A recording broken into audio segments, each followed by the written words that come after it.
বিএনপির চেয়ারম্যান তারেক রহমান বলেছেন, সব এলাকার মানুষের সমস্যার সমাধান করবে বিএনপি। সেজন্য ধানের শীষকে বিজয়ী করতে হবে। নোয়াখালীর হাতিয়া উপজেলার নির্বাচনী সমাবেশে ভার্চুয়ালি যুক্ত হয়ে তিনি আরও বলেন, নির্বাচন বাধাগ্রস্ত করতে ষড়যন্ত্র হচ্ছে।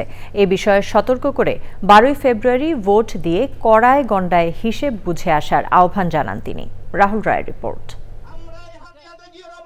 পুরোদমে চলছে বিএনপি চেয়ারম্যান তারেক রহমানের নির্বাচনী প্রচার কাজ। সিলেট বিভাগের পর চট্টগ্রাম বিভাগের বিভিন্ন জেলায় নির্বাচনী সমাবেশ করেছেন তিনি। কিছু নির্বাচনী সমাবেশে ভার্চুয়ালিও যুক্ত হচ্ছেন। সারা বাংলাদেশে আমরা বের করেছি কারা কারা। নোয়াখালীর হাতিয়া উপজেলার নির্বাচনী সমাবেশে ভার্চুয়ালি যুক্ত হয়ে ফ্যামিলি কার্ড, ফার্মার্স কার্ড সহ স্বাস্থ্য, শিক্ষা খাতে বিএনপির পরিকল্পনা তুলে ধরেন তারেক রহমান। কারা কারা প্রান্তিক কৃষক আছে, এই কৃষক কার্ডটা আমরা কৃষক ভাইদের হাতে দিব। কারণ কৃষক ভাইরা যদি ভালো থাকে তাহলে বাংলাদেশ ভালো থাকবে। পরিকল্পনাগুলো বাস্তবায়নের জন্য ধানের শীষে ভোট চান তিনি। আমি এরই ভিতরে নোট করে রেখে দিয়েছি যে কোন কোন কাজ করব, এই এলাকার মানুষের জন্য কি কি কাজ করব আমি নোট করে রেখে দিয়েছি। এর মধ্যে ইনশাল্লাহ আমরা সরকার গঠন করলে এই কাজগুলো আমরা ধীরে ধীরে পর্যায়ক্রমিক ভাবে শুরু করব। কিন্তু তার আগে তো আমরা যেই পরিকল্পনা নিয়েছি, এই নদী ভাঙন রোধ, বেড়িবাঁধ, টেকসই বেড়িবাঁধ, ব্লক বাঁধ, এগুলা তো আমরা তো ইনশাল্লাহ করব। কিন্তু আপনাদেরও তো একটা দায়িত্ব আছে। আপনাদের দায়িত্বটা কি বলেন তো? ধানের শীষকে জয়যুক্ত করা। ধানের শীষকে কবে জয়যুক্ত করবেন? কবে?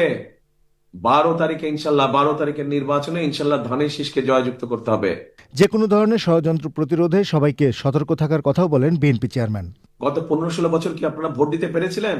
আমাদের দেশের মানুষের ভোটের অধিকার কেড়ে নেওয়া হয়েছিল। যারা এই কাজটি করেছিল তারা দেশ থেকে চলে গিয়েছে। কিন্তু প্রিয় ভাই বোনেরা, এখন অন্য একটি গোষ্ঠী তারা আবার কিছু কিছু ষড়যন্ত্র করছে যেন নির্বাচন বাধাগ্রস্ত হয়। এই ব্যাপারে আপনাদের সকলকে সচেতন থাকতে হবে। 12 তারিখে ইনশাল্লাহ, 12 তারিখে এখানে যারা মুসলমান ভাই আছেন, আপনারা তাহাজ্জুদ পড়ে স্ব নির্বাচনী এলাকায় স্ব ভোট কেন্দ্রে গিয়ে ভোরে ফজরের জামাত ওখানে ভোট কেন্দ্রের সামনে আদায় করবেন। এবং যারা মুসলমান অন্য ধর্মের ভাই বোনেরা আছেন তাদেরকে সাথে নিয়ে যাবেন, যাতে করে সকাল সকাল সবাই ভোট কেন্দ্রের সামনে লাইন দিয়ে দাঁড়াতে পারে, যাতে ভোট দিতে পারেন, আপনারা সঠিকভাবে ভোট দিতে পারেন। এবং শুধু ভোট দিলেই চলবে না, ভোট দিয়ে চলে আসলে চলবে না, ভোট দিয়ে ওখানে থাকতে হবে, যাতে করে আপনার যে ভোটটা আপনি দিলেন এই ভোটের হিসাব কড়ায় গণ্ডায় বুঝে আনতে হবে।